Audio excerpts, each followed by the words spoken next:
Good morning students. प्यारे बच्चों, आप लगातार स्पोकन ग्रामर रुद्रपुर यूके पर इंग्लिश ग्रामर की क्लास से पढ़ रहे हैं और स्टूडेंट्स टेंस के वीडियो बन चुके थे पहले काफ़ी, और उनमें प्रेजेंट कंटिन्यूअस टेंस का सेकंड टाइप क्वेश्चन वर्ड नहीं बना था, मैं उसको बना रहा हूँ। और चलिए करते हैं स्टार्ट। आपका समय ज़्यादा ना ले, कॉपी पेन निकाल लीजिए और साथ साथ लिखिए। इधर मैंने क्वेश्चन वर्ड कौन कौन से क्वेश्चन वर्ड हैं वो लिखे हैं, साथ में एग्जाम्पल लिखे, मैं ट्रांसलेट करूँगा, आप देखते रहिएगा। ये क्वेश्चन वर्ड जो सेकंड टाइप होता है, दो प्रकार के होते हैं, एक फर्स्ट टाइप और एक सेकंड टाइप। सेकंड टाइप में आपको जवाब देना पड़ता है कह करके भी कौन इंसान क्या कर रहा है, समझ गए।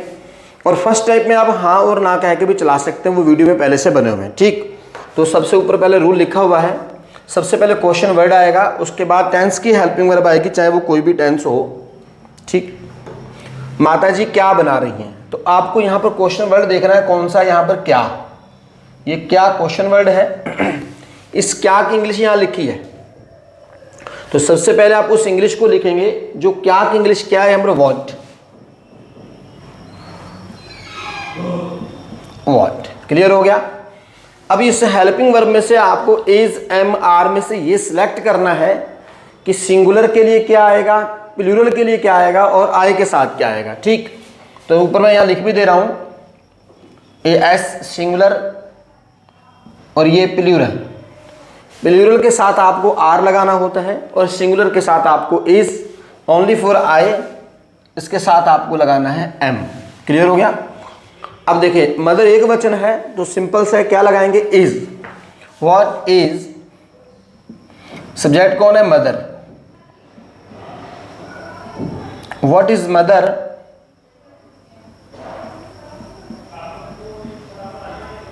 कुकिंग। ठीक, या प्रिपेयरिंग।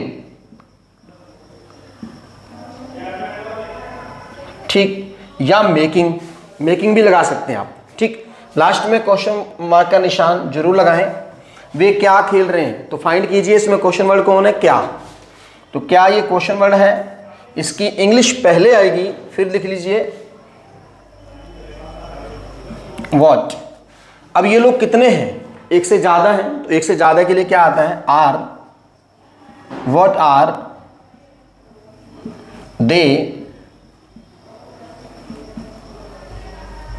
प्लेइंग। तुम पढ़ने कब जा रहे हो। अब आपको नेक्स्ट क्वेश्चन वर्ड ढूंढना है कब, तो कब की इंग्लिश क्या है, फाइंड कीजिए यहां से, वेन। क्या आएगी, वेन। वेन यू प्लूरल की कैटेगरी में आता है, इनकी बहुवचन में आएगा, तो बहुवचन के साथ आपको क्या लगाना होता है, आर। ठीक, वेन आर यू। सेंटेंस का एक रुख होता है कि जिस वाक्य में जो काम पहले होता है हम उसे पहले करेंगे, तो यहां पर पहले क्या होगा, काम आपका जाने का होगा, बाद में पढ़ने का। ठीक, when are you going to, अब क्या करने जा रहे हैं, study. When are you going to study. तो ये देख लीजिए टू, इस टू के बाद अगर कोई वर्ब आती है तो आपको फर्स्ट फॉर्म लगानी है। कौन सी लगानी है, फर्स्ट फॉर्म लगाती है बच्चों, इसी को इन्फिनिटिव भी कहा जाता है। क्लियर है। वे लड़के कब खेलने जा रहे हैं, फिर कब का एग्जाम्पल और है। अब कब की इंग्लिश आपको पता लग गई, when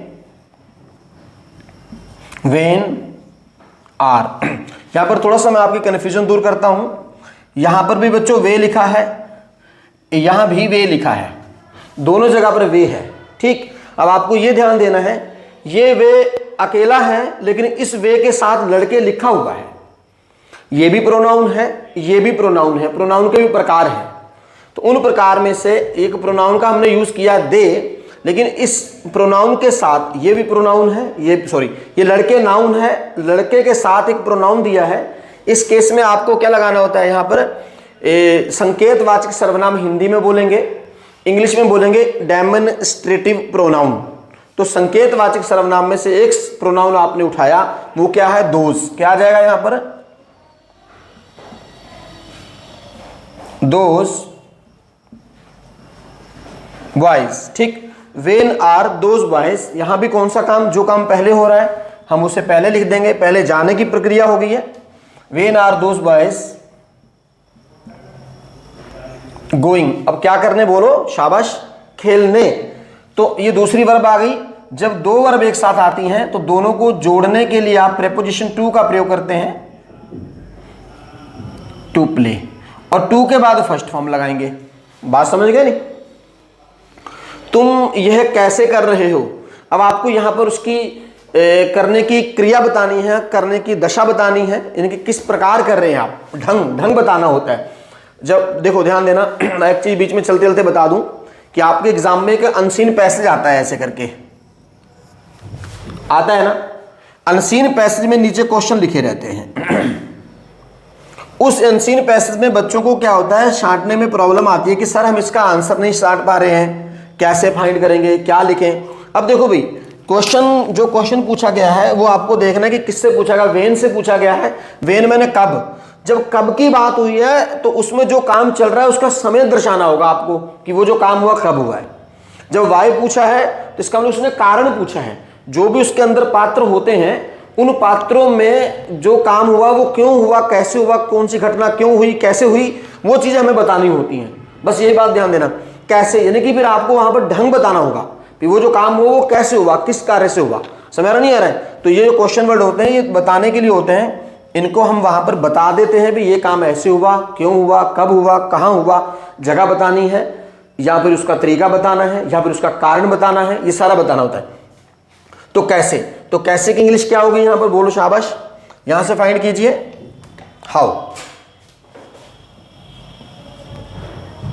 how are you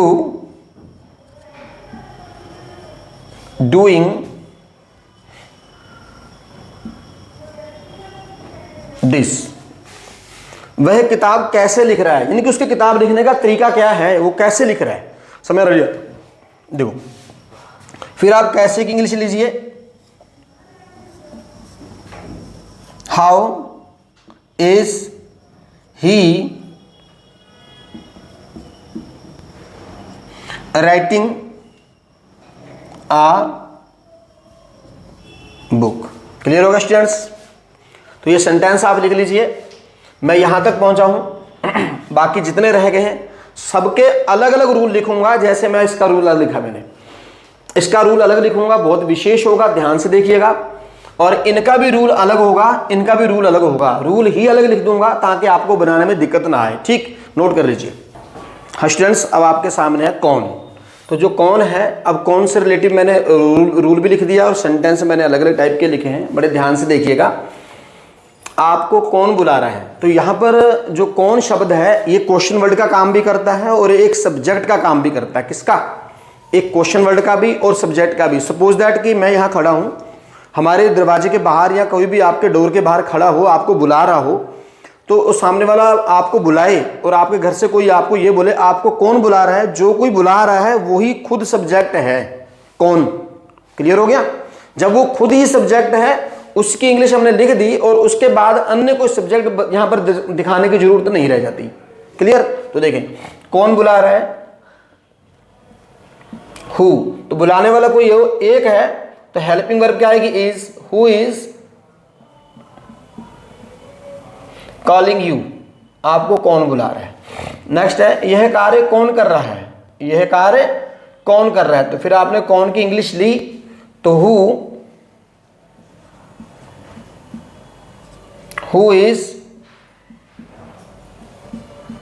doing this work. आपको कौन बुला रहे हैं, आपको कौन बुला रहे हैं। देखो लास्ट में मैंने है लगा दिया है, यहां बिंदी लगाई है, यानी कि इसको प्लूरल बनाया है। एक वचन के साथ सिंगुलर के साथ आपने इज लगाया था और प्लूरल के साथ क्या लगाएंगे, आपको आर लगाना है। क्या लगाना है? तो हु आर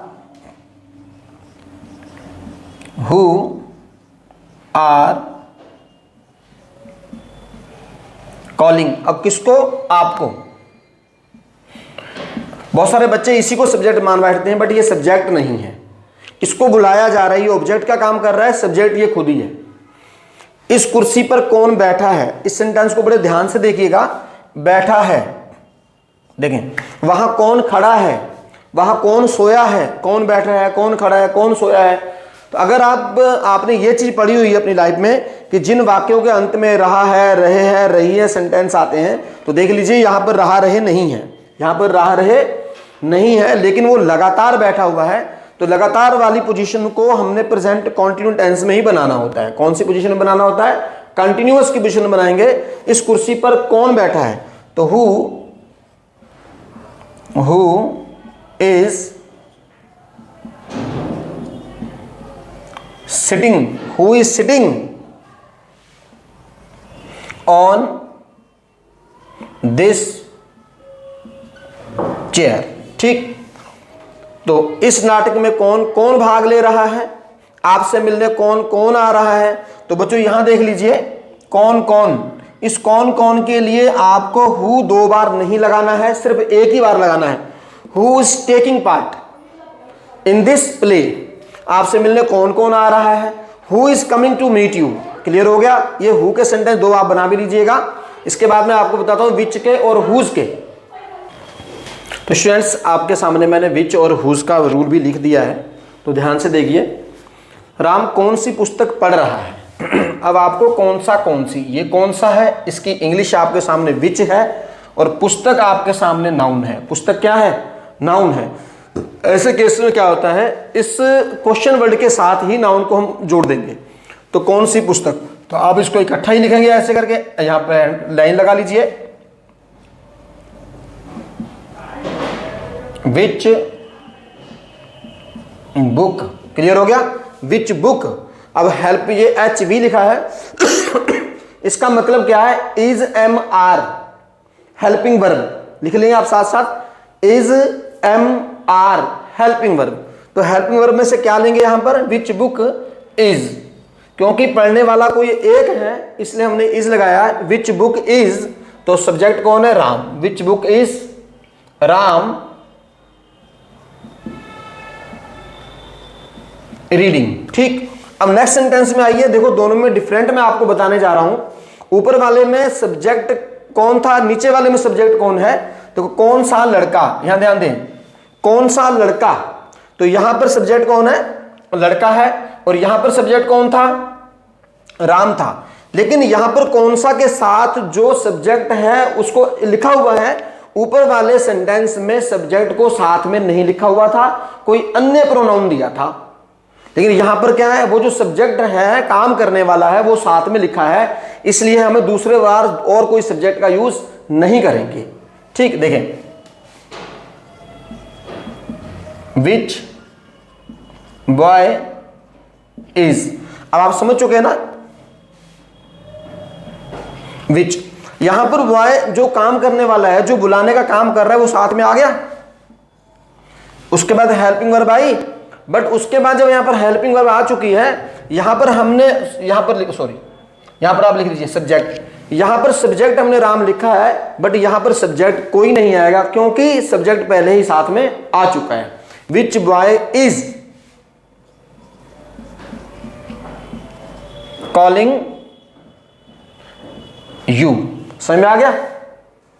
फिर से देखो कौन से स्कूल में, तीसरे वाक्य में फिर देखें आप, कौन से स्कूल में। तो इस में की इंग्लिश पहले आ जाएगी, इन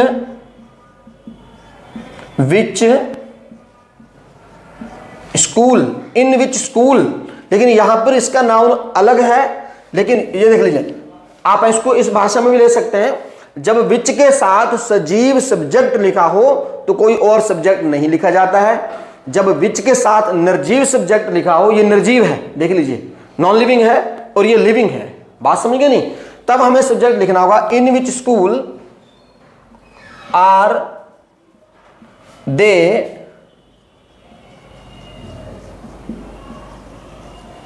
रीडिंग। क्लियर हो गया। वह किसकी पुस्तक चुरा रहा है, किसकी। तो किसका, किसकी की इंग्लिश हो जाएगी हुज। बच्चों यहां पर अभी और भी बहुत कुछ था लिखने को, मैं लिख सकता था, बताऊंगा, बट उनके ऊपर मैं अलग से कॉन्सेप्ट बनाऊंगा, कहेंगे तो मैं बता दूंगा, अभी लिख देता हूं साइड में क्या है। वह किसकी पुस्तक, तो किसकी की इंग्लिश क्या मिली आपको, किसका, किसकी, हुज। Whose book. कितने लोग हैं ये, इज ही स्टीलिंग। मोहन किसकी कार चला रहा है? अब फिर वही किसकी कार, इसी को आपने सेम लिखा, हुज कार इज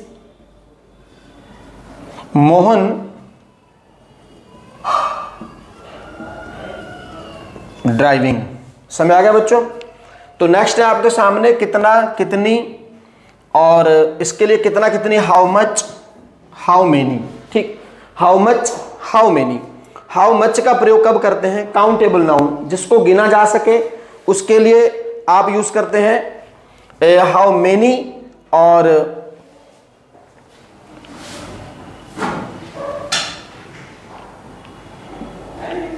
हाँ, जिससे ना, यहां लिख लो ना गिना जा सके, ना गिना जा सके, हाउ मच। जिसे गिना जा सकता है, जिसे गिना जा सके, गिना जा सके। ठीक, उसके लिए क्या यूज करेंगे हम? How many. तो मैंने बोला इस कक्षा में कितने लड़के पढ़ रहे हैं, कितने लड़के पढ़ रहे हैं, तो कितने लड़के आप गिन सकते हैं। सेम इसकी जगह पर रख दीजिए आप how many boys, how many boys are reading in this class. समझ आ रहा नहीं आ रहा है? How many boys are reading in this class. इस बाल्टी में कितना पानी है? समझ रहा नहीं आ रहा है? तो कितना पानी आप गिन नहीं सकते, तो क्या लगाएंगे? How much water, how much water is there in this bucket. तो आपको देर के जो चैप्टर होंगे वो देर वाले चैप्टर में जाके आप समझ लेंगे। बस इसके ऊपर कहोगे तो मैंने अलग अलग वीडियो में अलग अलग लेक्चर इसके ऊपर बना भी रखे हैं, और यहाँ पर हाउ मेनी, हाउ मच का ध्यान आप जरूर देंगे भी, गिने जाने के लिए क्या आएगा और ना गिने जाने के लिए क्या आएगा। और उम्मीद करता हूं कि आपको अच्छे से वीडियो समझ में आ गया होगा। देखो मैं कुछ बताने वाला था, आपको बता दूं, यहां कौन लिखा है, यहां पर जो वर्ड भी आता है, कौन सा कौन सी लिखा है, इसके लिए जो वर्ड भी आता है। जो कौन सी पुस्तक, जो पुस्तक सर आपने मुझे दी वो मैं पढ़ता हूं। आपको आपसे मिलने कौन आता है? सर जो लड़का कल यहाँ आया था वो मुझे रोज मिलने आता है। तो जो, इनके ऊपर लेक्चर अलग से बनेंगे, जो इधर वर्ड मैं आपको बता रहा हूं। और अगर आपको वीडियो लेक्चर अच्छा लगा हो, आप प्लीज वीडियो को अपने फ्रेंड तक शेयर जरूर कर दें, और जिसने अभी तक चैनल को सब्सक्राइब नहीं किया है सब्सक्राइब भी कर ले, और लाइक कमेंट जरूर करके ये बताएं कि वीडियो कैसा लगा आपको। Thanks all my dear friends and all students.